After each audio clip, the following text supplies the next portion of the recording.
great pleasure for me to introduce Michael Hudson, whom everyone in the room knows extremely well. Michael, of course, has been director of the Middle East Institute since 2010, and before that he was a professor of political science at Georgetown University, and the director of the Center for Contemporary Arab Studies for many years. And he's edited and contributed to numerous books, including Middle East Dilemmas, The Politics and Economics of Arab Integration, Palestinians, New Directions, and Alternative Approaches to the Arab-Israeli Conflict. His other works include The Precarious Republic, about political modernization in Lebanon, Arab Politics, The Search for Legitimacy, I think for which he is probably best known, and various articles in journals and chapters in books. And I'm very glad that somebody has persuaded him to talk to us, because as often happens in these situations, one has rarely heard one's colleague give a paper. Anyways, Michael is going to talk about Obama and the Middle East, rebalancing, or just stumbling about. And I have a shrewd suspicion which of those alternatives is going to be highlighted. I think your suspicion is well founded.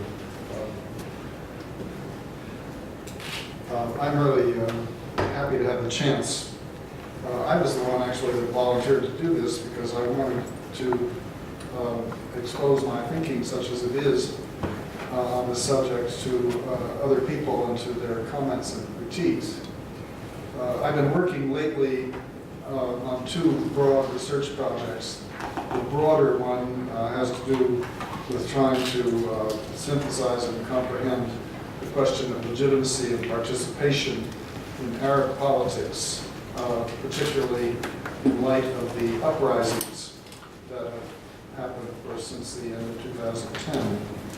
And the other one, which is the one I'm going to inflict upon you right now, is a long-time pursuit and critique of American policy in the Middle East. And I've had an interest in this for quite a while. We've taught courses on U.S. Middle East policy at Georgetown. And being, of course, for many years in Washington, one had, as it were, kind of a ringside seat inside the Capitol Beltway, as it's known, to the way Washington deals with the world beyond. So I've written a few articles on this. One of the earlier ones came out, I think, around 1992, and it was one of those article titles with a question mark. Is Pax Americana in the Middle East ending? And in a way, that's sort of the theme of my remarks this afternoon.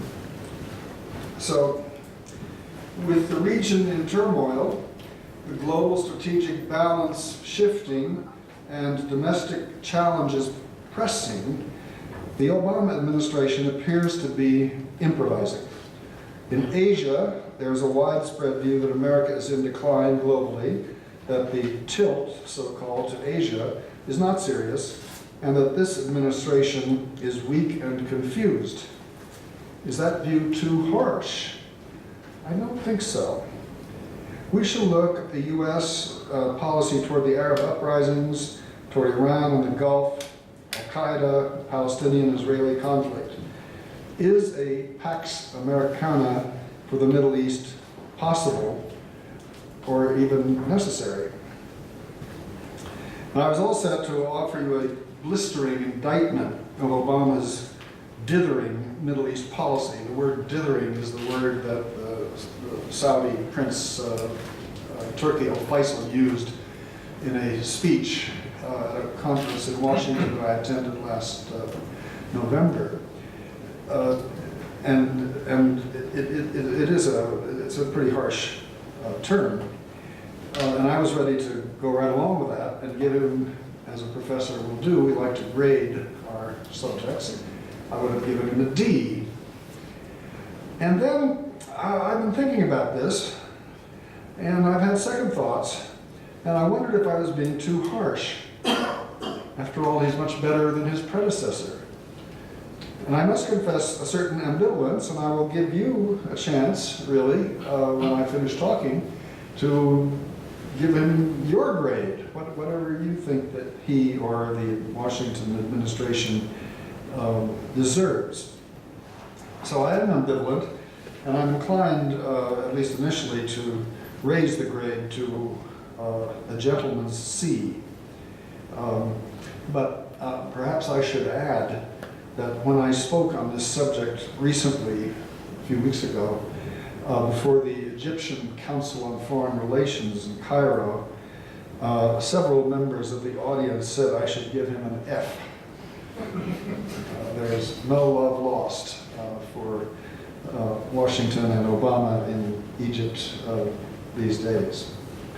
So, despite vigorous assertions from Obama and his lieutenants that America is not in decline and not diminishing its role in the Middle East in favor of Asia, it really does appear that he is scaling back American involvement and perhaps even interest in the Middle East.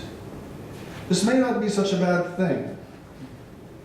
As John Mearsheimer wrote recently, the American fixation on dominating the Middle East as if it was ours, I'm an American, has been very expensive and not brought the returns of transforming the Middle East into a pro-American and democratic sphere of influence, far from it. And the centerpiece of his Middle East accomplishments, Obama's Middle East accomplishments, are really rather sort of negative. Getting out. These are accomplishments. Getting us militarily out of Iraq with qualifications and out of Afghanistan with even more qualifications. But there's no doubt that it is really shaking things up. I was in Beirut last January, and I got an earful from Lebanese friends who said, in effect, if I may speak crudely, where the hell is the U.S. when we need it? And I've heard from a lot of friends in Saudi Arabia and other Gulf states who accuse Obama of dithering on Syria and Iran. So paradoxically, the U.S., having previously been roundly excoriated in Arab public opinion for imperial ambitions and interference, is now ridiculed in many Middle Eastern so-called friendly quarters, both from regimes and oppositions, Lebanon, Israel, Jordan, Saudi Arabia, Egypt, Libya, as well as from familiar enemies, Iran, Syria, and the jihadists. If the criteria for good foreign policy was popularity, then I think Obama would indeed deserve that D today. Now, what I want to do is talk a little bit about what the President and the Obama administration officials say they are doing and how they defend their record. And then I want to talk a little bit about what other people think of this policy, which has become known by the catchword rebalancing. And then finally, I want to try and offer some explanation for what I think you will agree is Obama's hesitant performance. And Obama himself has been quite liberal with giving interviews, rather candid interviews to journalists in which he articulates, I think, a kind of sort of Hamlet-like hesitation. He knows what he wants to do, it ought to be done, but he's so aware of all the constraints that hesitation or leading from behind, as it is sometimes known, takes precedence over a more vigorous kind of approach. So here we go. The question is rebalancing or retreat or stumbling about, as I put it in an earlier announcement. So let's see, what exactly does the Obama administration say for itself? I've got Secretary Kerry up there, who is denying decline. And of course, you all here have heard plenty of talk about decline. It's the favorite subject of pundits and intellectuals in Singapore, talk about American decline. And here's Mr. Kerry saying, no, I'm perplexed by claims that I occasionally hear, more than just occasionally, that somehow America is disengaging from the world. In fact, I want to make it clear today that nothing could be further from the truth. Well, maybe. But let's look at the record, and let's look at what, in fact, the president has said.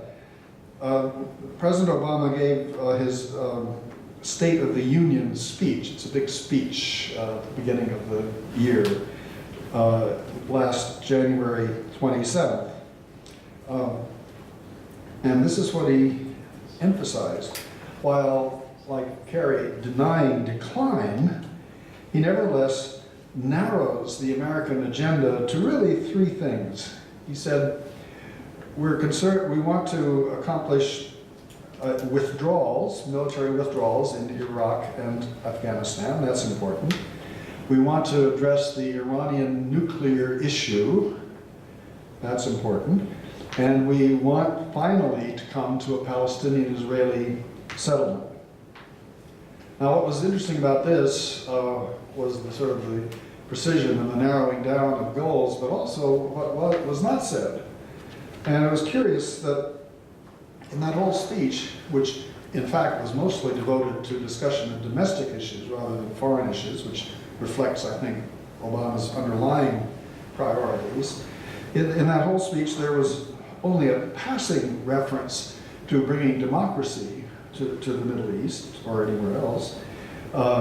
Nothing was said on Egypt, which had, of course, just was in the process of huge upheavals. So you saw a certain narrowing. Now, Mr. Kerry, in Davos, let me quote a few more things here, if I can find them. So here's Secretary Kerry speaking again in January at the World Economic Forum. And he's saying, you know, pretty much what that slide said. And he goes on to say this misperception, and in some case a driven narrative, appears to be based on the simplistic assumption that our only tool of influence is our military, and that if we don't have a huge troop presence somewhere, or we aren't brandishing an immediate threat of force, we are somehow absent from the arena. Well, and then Obama, last September, speaking to the United Nations General Assembly, said a number of things, but among them he said, again, trying to counter this image of decline. And of course, as we all know here in Singapore, we watch I watch the shipping channel outside my window, and we see Asia, China especially, rising as a power where America doesn't seem to be kind of doing so well. He's trying to counter that. And he's trying to counter the notion that he is dithering. So he says, quote, "The United States of America is prepared to use all elements of our power, including military force, to secure our core interests in the region. We will confront external aggression against our allies and partners as we did in the Gulf War." And in this speech, a little bit earlier than the one I quoted before, he identifies three main interests. These are a little bit different, though. The free flow of energy, dismantling terrorist networks, not tolerating the development of weapons of mass destruction. And then he went on again to say, in the near term, America's diplomatic efforts would focus on two particular issues: Iran's pursuit of nuclear weapons and the Arab-Israeli conflict. And there's more. Susan Rice, who was the National Security Advisor, the highest official on foreign affairs in the White House itself, in a speech at Georgetown last November, entitled America's Future in Asia, and this speaks directly to the question of rebalancing. She said, and I have a couple of quotations, rebalancing toward the Asia-Pacific remains a cornerstone of the Obama administration's foreign policy.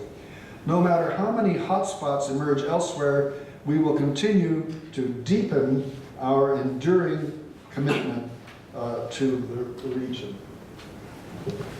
Well, okay. And she went on to say that by 2020, 60% of our fleet, the Navy, will be based in the Pacific, and so forth and so on. And in this speech, there was not a single mention of the Middle East. Now, as I mentioned a moment ago, I've been in the Middle East, in Egypt and Lebanon quite recently, and the people over there are really, I think, really scared, because they see rebalancing as a zero-sum proposition. If you're going to move 60% of your fleet to the Middle East, to Asia, presumably that leaves only 40% for the rest of the world. And what does that mean for our allies who, even though they grumble about American policies, still live and know they are living securely under an American military umbrella? So these are, I'm trying to give you the best possible arguments against these prevailing notions of decline and dithering. But the reality, I think, is actually quite different. And here's a cartoon that sort of makes the point quite sufficiently.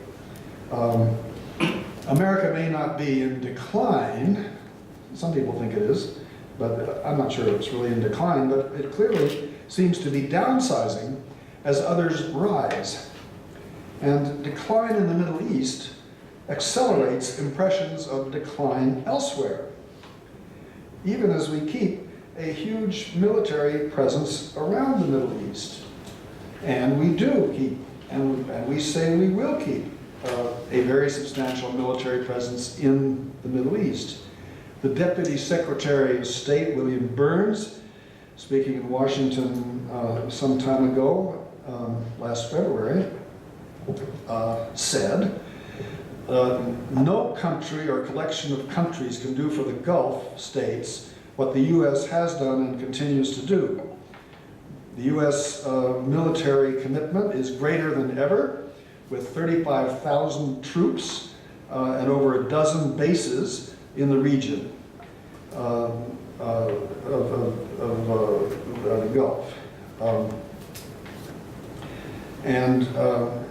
So he's again trying to make that point. But try as you might, the impression still seems to be about that if there is a rebalancing, it is at the expense of the America's dependencies of allies in the Middle East, and to the advantage of America's friends and dependencies in Asia. The problem is that the ones, friends and dependencies in the Middle East, think that they are being forgotten, and the ones in Asia are extremely skeptical that that rebalancing really means very much. So, here we are facing what I think is a certain reality. Now, let's talk about what other people are saying about American policy and rebalancing. And here's a German view from Die Welt. Anti-Americanism in the Arab world has even increased to levels greater than in the Bush era. It's a bitter outcome for Obama. Washington has provided the image of a distracted superpower in the process of decline to the societies there. There's another German commentator who is perhaps worth listening to. This is Joseph Joffe in Die Zeit.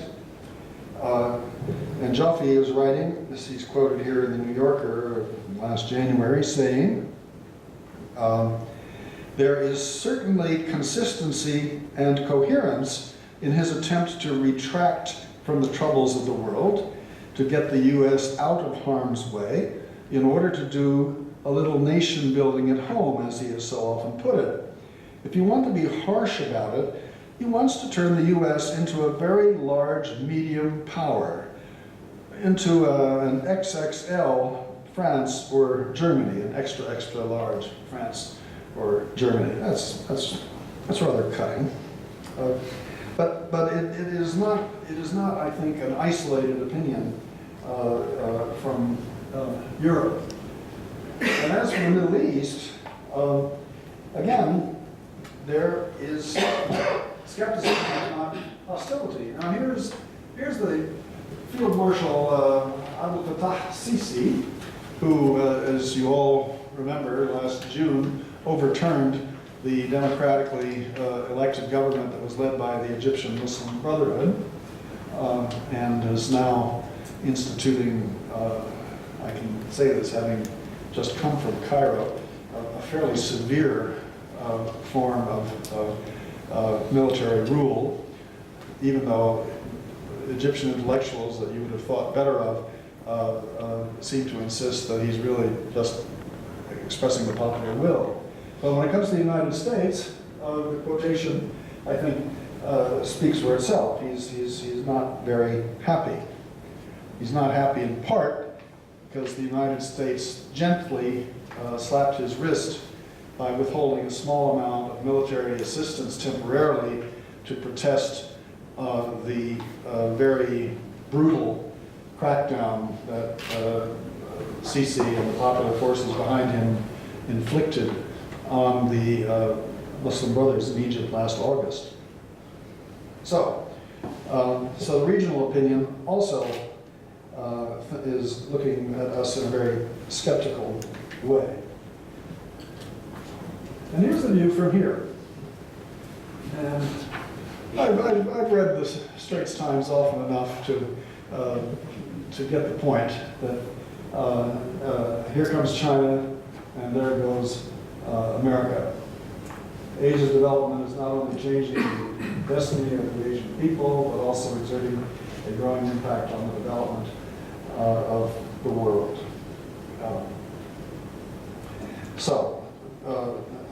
Having said that, Asian powers, friendly Asian powers, are skeptical that the Americans are really going to be able to rebalance in a way to check this ongoing Chinese juggernaut. And as an example of that, I picked up a piece, where is it, from the Straits Times. From the Straits Times last month by one of their correspondents, talking about Kerry. And the headline, frequent flyer Kerry yet to win over skeptics here in Asia. And this reporter says, yet the new U.S. Secretary of State is finding it hard to convince skeptics in Asia that quantity has translated into quality. For one thing, analysts say Mr. Kerry's stops in Seoul, Beijing, and Jakarta neither fully assuaged regional concerns about a U.S. policy drift in Asia, nor brought new momentum to efforts to defuse tense territorial disputes in the East and South China Seas.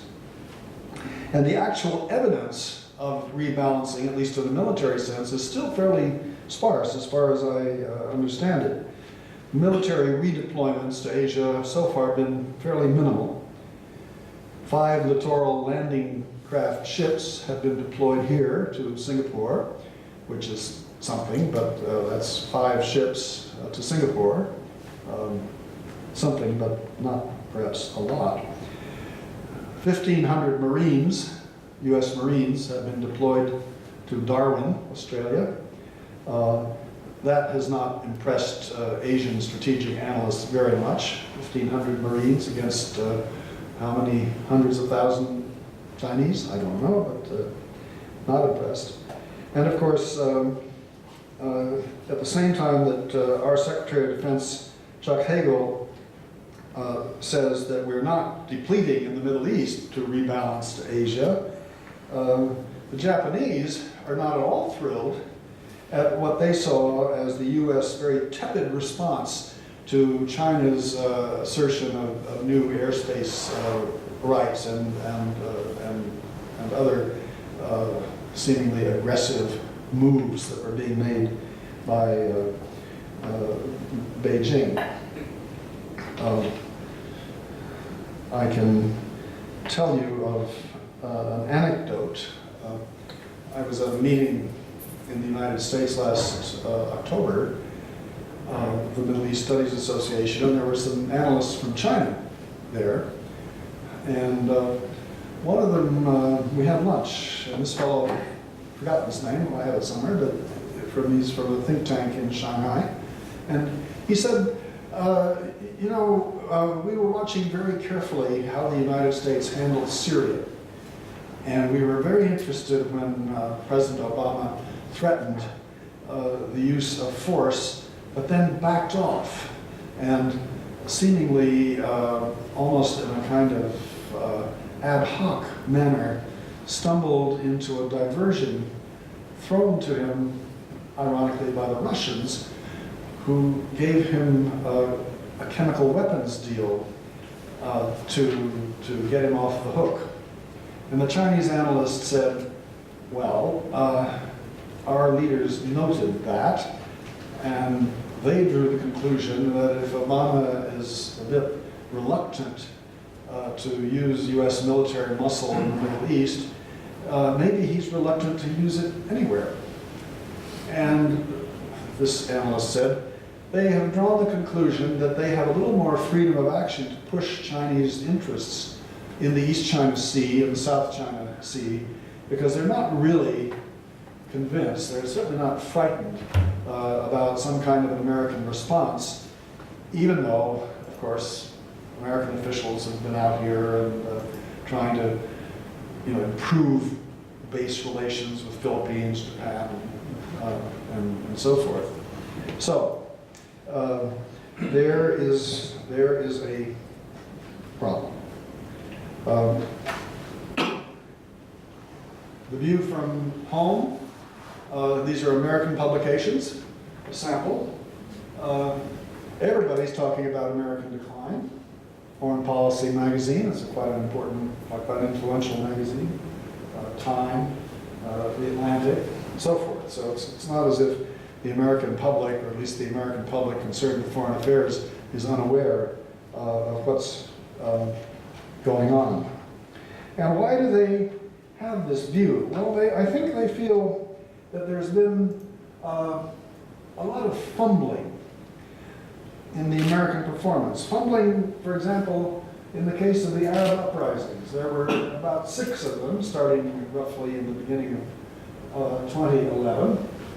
And the Americans were kind of, I think, thrown on their heels, the American officials, what to do about this. Because there was a comfortable consensus, I think, among the Washington strategic community, the think tank community, that authoritarianism is alive and well in the Middle East and will pretty much last for an indefinite period. And so when suddenly 6 authoritarian regimes were either overthrown or seriously challenged, it was difficult to find one's footing. So basically, I can think that the Washington kind of passed on Tunisia. It wasn't all that important. They just sort of let it happen. They didn't love Ben Ali, but I think they didn't really care so much about what would come afterwards. Egypt was again a case where part of the U.S. policy community said, well, of course we have to stick with a guy who we've been stuck with for all these years and we've given so much military assistance to.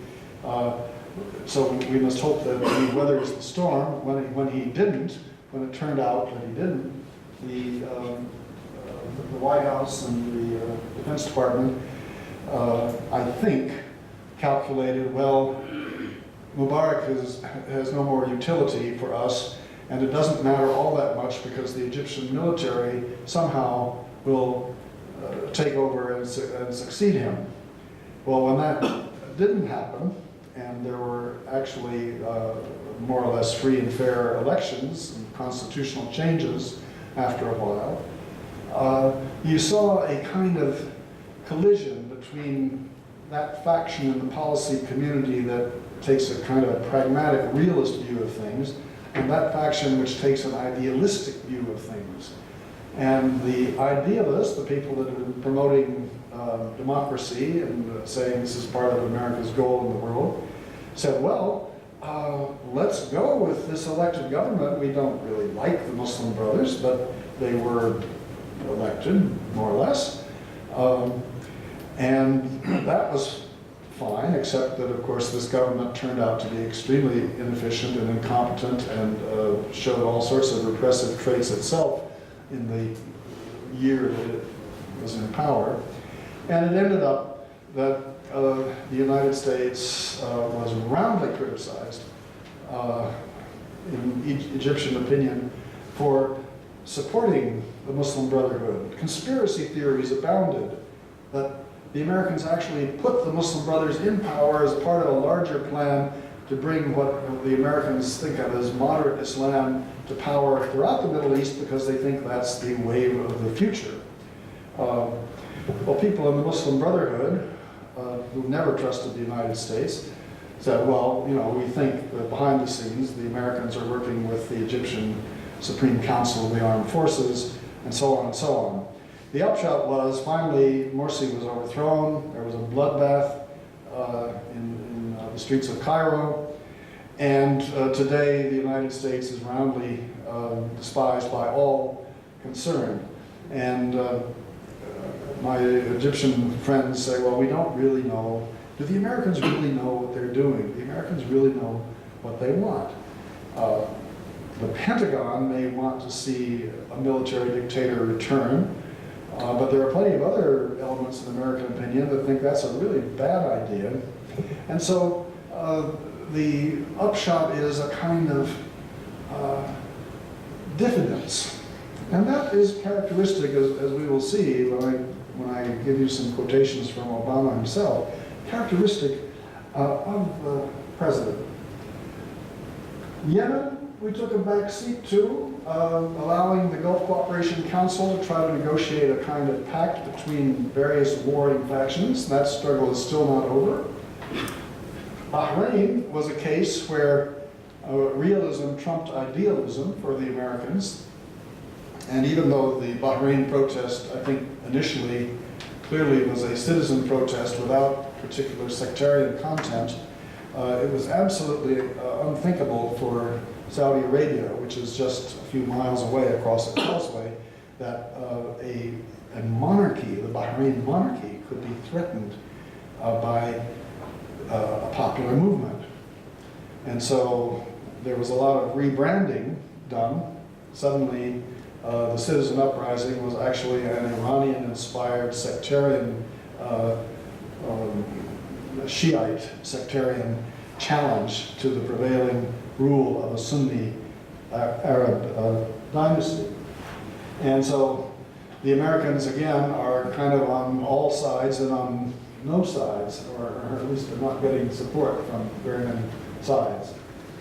In Libya, finally, when the opposition was not going to succeed against Gaddafi's substantial military forces, Gulf countries stepped in, NATO stepped in, French stepped in, and the Americans stepped back. And Obama famously said of the Libyan matter, we prefer in some cases to lead from behind. To quote my favorite political philosopher, W.S. Gilbert, in enterprise of martial kind, when there was any fighting, he led his regiment from behind. He found it less exciting. And this was the United States in Libya. Not that we weren't there, because the American military support for the NATO effort was actually fairly substantial, but we were definitely wanting to keep out of sight. And the upshot, of course, since then has been nothing but bad news for the United States, including the killing of an American ambassador. And then we come to Syria, which is the worst of all possible cases. And as I already alluded, even though the president drew various red lines and initially called for the downfall of the regime of Bashar al-Assad, supported as it is by Iran, the Americans turned out to be extremely reluctant to deploy military force, even indirectly, in this particular conflict. So overall, it's a kind of mixed picture, I would say, and I illustrated this in a couple of ways.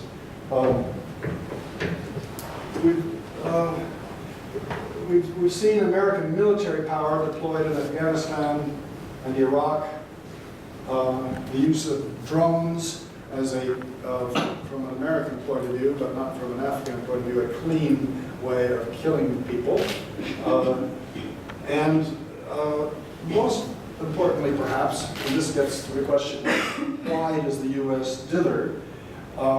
We have President Obama speaking to the most powerful organization of the Israel lobby in the United States, because it is obligatory that American presidents and candidates for the presidency address this group to assure them and their financial supporters and their voters of America's undying support for Israel no matter what.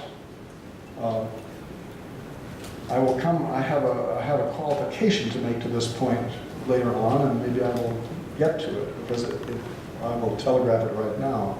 It happens that this year, Obama has decided not to address AIPAC, and that gets to kind of an interesting point, and that's one of the reasons I upgraded his grade from D to a gentleman's C. So, where are we then? Fumbling on the Arab uprisings, on the Iranian nuclear issue, doing what can be done between the pressures exerted by Israel and Saudi Arabia for a very tough line on Iran, increasing sanctions, and a very apprehensive stance for the possibility of a diplomatic solution to the nuclear issue. Is this doomed to failure, or will we find, to our surprise, ultimately, that maybe diplomacy, American diplomacy even, actually worked? But the Saudi Arabians and the Gulf Cooperation Council allies are mightily unhappy. In Palestine and Israel, the Israelis ridicule Secretary Kerry, and it is well known in Washington that there is no love lost between Netanyahu and Obama, and there is broad dismissal of the possibility that the Secretary's peripatetic wanderings back and forth between Palestinians and Israelis will actually lead to something. But there they are. And then there's the question of terrorism, and that I think brings us back to the question of how do you counter terrorism? And one of the main ways of countering terrorism has been the use of unmanned aircraft called drones, shooting missiles at terrorists, which seems to bring down a goodly number of terrorists, but also a goodly number of innocent civilians, including occasionally the American citizen that gets kind of caught in the wrong place at the wrong time. And as for the question of spying, as we've all seen, the National Security Agency's extraordinary ability to mine vast quantities of electronic data is creating a huge problem, while not necessarily alleviating the threat of terrorism. After all that, I think it's fair to say that Russia and China are gaining ground at the expense of the United States. We've seen Putin taking the initiative in Syria, and even though the Bashar al-Assad government must be widely reviled in much of the Middle East, it is the Syrian crisis and Russia's response to it has brought the Russian Navy back into the Mediterranean and has brought Russia back, at least in a kind of shadowy way, to a vestige perhaps of its former clout in the region when the Soviet Union really was a superpower. I think if the Syrian business ever comes to an ending, it's very possible that there will be a compromise leaving Assad in power. And this would mean, I think, a very big victory, a symbolic victory, maybe more than a symbolic victory, for the Iran, Syria, Hezbollah, Russia, China axis, and a setback for the US-backed moderate Sunni Gulf-led coalition, along with Egypt and Jordan and so forth. And finally, we see that, as I mentioned before, there is a question of linkage. And if it looks like you're fumbling or dithering in one part of the world, that can easily spread, that image, that impression can spread to other parts of the world, as it did in the little story I told you about the Chinese analyst a few minutes ago. So, let's not go to conclusions just yet. Let's go. Let's go somewhere. Let's go to the question of how do we explain Obama's hesitant performance? Well, I think first of all you have to look at the domestic political environment. I think there's a poor understanding of the region on the part of Washington decision makers, not just the intelligence community, although one has to say that the intelligence community has a way of getting the big ones wrong. The US intelligence community misread Saddam Hussein on nuclear weapons and terrorism. It missed the uprisings, the Arab uprisings. It miscalculated Assad's durability in Syria, and so on and so on. But that's perhaps par for the course for intelligence agencies. And indeed, intelligence seems sometimes to be the wrong term for those bureaucracies. But more broadly, among the think tank community, the think tank and academic experts inside the Washington Beltway, here, I think, first of all, I should say among us, as I'm one of them, as I mentioned, there is too much faith, first of all, in authoritarian stability. There was, despite efforts to the contrary, still a tendency to demonize Islam, which makes the Egyptian conspiracy theory that we were actually pushing the Muslim Brotherhood all the more difficult to understand. And above all, a sense within the Washington community that a kind of an arrogance, a kind of arrogant assumption that the United States can engineer democratic regime change. And surely the record of George W. Bush, who really tried to put that into effect with military power, shows the limitations of that. So in public opinion and in the media commentaries, we have this complacency, misperceptions, and so forth, occasionally laced by a political partisanship. And of course, it would be I think, remiss of me to not to mention that when it comes to anything relating to the way Israel perceives, understands its own security issues, its own future, its own prosperity, there are powerful forces in the United States that will say Washington must agree with those demands or those perceptions.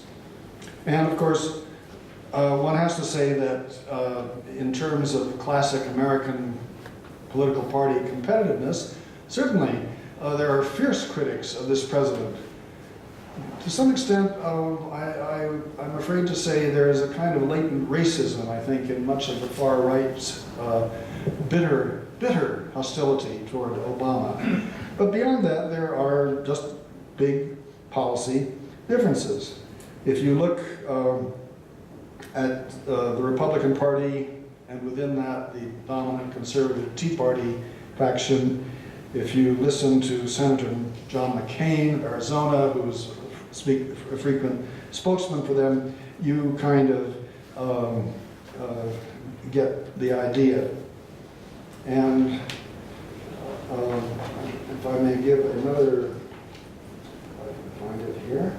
Yes, to give you an example of the sort of right-wing hostility that Obama must face as he navigates these treacherous shoals. John Bolton was a neoconservative fixture in the previous administration, and he has an article here last February in the Los Angeles Times called "The Coming Crash of American Diplomacy in the Middle East. Obama's failures on Iran, Syria, and the Israeli-Palestinian dispute will have devastating effects," says Mr. Bolton. None of this, he says, is going to work, and we're all going to be so much worse off because of that. That the people that are making policy don't comprehend the realities of the situation. Iran will emerge more powerful. They will trick us. They will fool us. Assad seems likely to survive, and ironically, the Palestinians will be even more anti-American because Obama will not be able to deliver them the Israeli concessions that he predicted. So perhaps, he says, Bolton says, this prospect of massive strategic failure will awaken Obama and America as a whole, but that seems unlikely. Instead, the increasing danger is that only another 9/11, another disaster, will produce the necessary awakening. There is a tragedy ahead for our country if we continue on this course. So that is pretty rough, pretty rough. Now, I think it's important, finally, to let Obama himself have the last word. I gave him the first word, but I think we should give him the last word as well, because let us be fair. Let us admit that the Middle East is a very complicated place. And I sometimes think academics tend to themselves, they're not unknown to be a bit arrogant themselves. You know, they say, oh, well, he's screwing up everything. But if you actually had to sit down yourselves and deal with Iran, Syria, Palestinian issue, etc., you too might be a bit perplexed. But Obama is a very interesting character, a very interesting figure, and I want to quote at some length from a very insightful and long series of interviews Obama gave to the editor of the New Yorker magazine in January, to give you a sense of where he's at and why he seems to give this impression of dithering and why rebalancing doesn't seem to satisfy anybody. One of the people that worked for him, an academic, Anne-Marie Slaughter, said, Obama has a real understanding of the limits of our power. It's not that the United States is in decline, It's that sometimes the world has problems without the tools to fix them.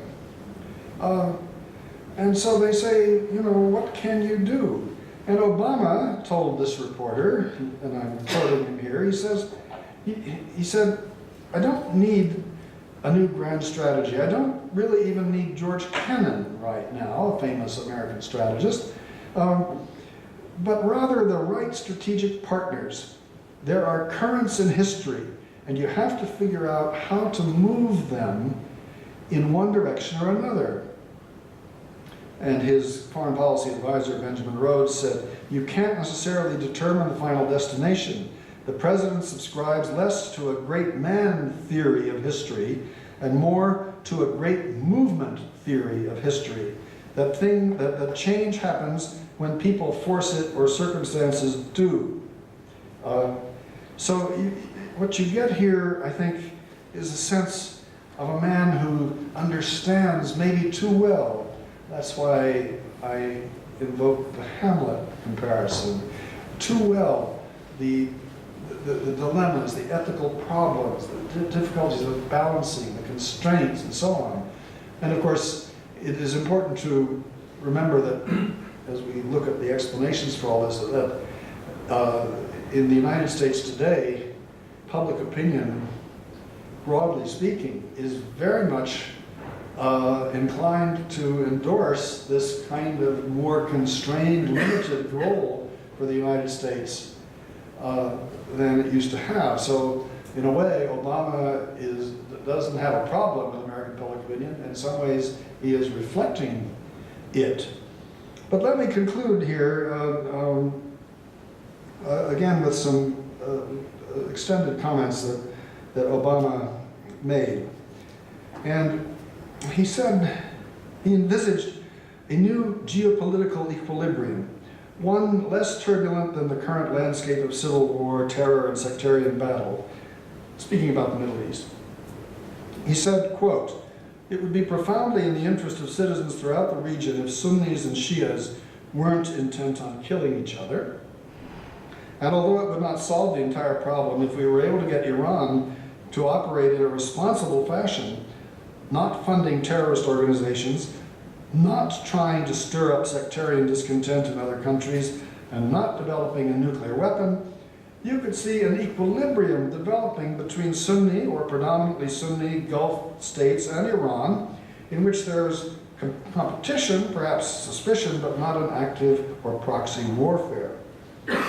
And then he goes on to say, with respect to Israel, the interests of Israel in stability and security are actually very closely aligned with the interests of the Sunni states. So he's making that comparison. What's preventing them from entering into even an informal alliance with at least normalized diplomatic relations is not that their interests are profoundly in conflict, but the Palestinian issue, as well as a long history of anti-Semitism that's developed over the course of decades there, he says, and anti-Arab sentiment that's increased inside of Israel based on seeing buses being blown up.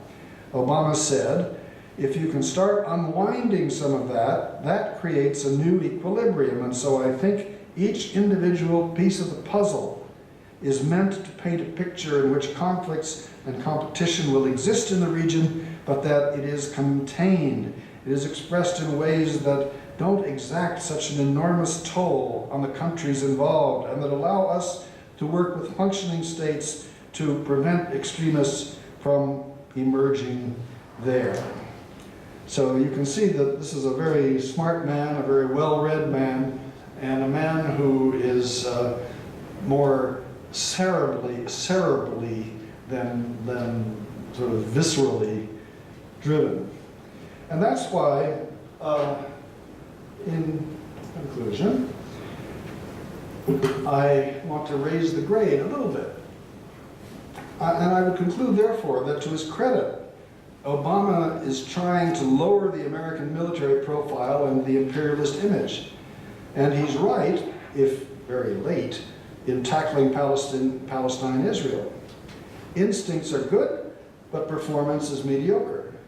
Recognizing that much of the Middle East is not so important, even the oil issue isn't so urgent, Israel is relatively secure, doesn't need much more than supportive words and the usual subsidy, but no political cost for that.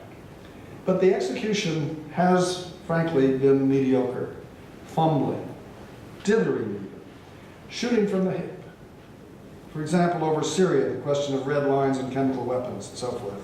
And it's hard for the superpower accustomed in the past to owning the Middle East to have to share it with others, and even to put up with the Russia, China, Iran, Syria axis. And with a decline of US influence, and I think this is fairly clear, and the continuing chaos in the region, which is fed, as my colleague Dr. Ali Qadri notes, fed by miserable economic conditions in the populated areas, the threat of extremist terrorism, usually with an Islamist face, this remains. And a worst case scenario, they're easy to come by, Al-Qaeda, resurgent, the collapse of the Saudi and or other Gulf regimes. Can we live with that? Well, maybe so. Maybe we should leave it to others who have more vital interests. China, for example. Let them clean up the mess instead of being free riders on the coattails of the Americans and hiding discreetly behind the Russians. So I'm going to ask you what your grade for him is. I decided I'm going to give him a C overall. And I'll throw it open to your assessment. So thank you very much.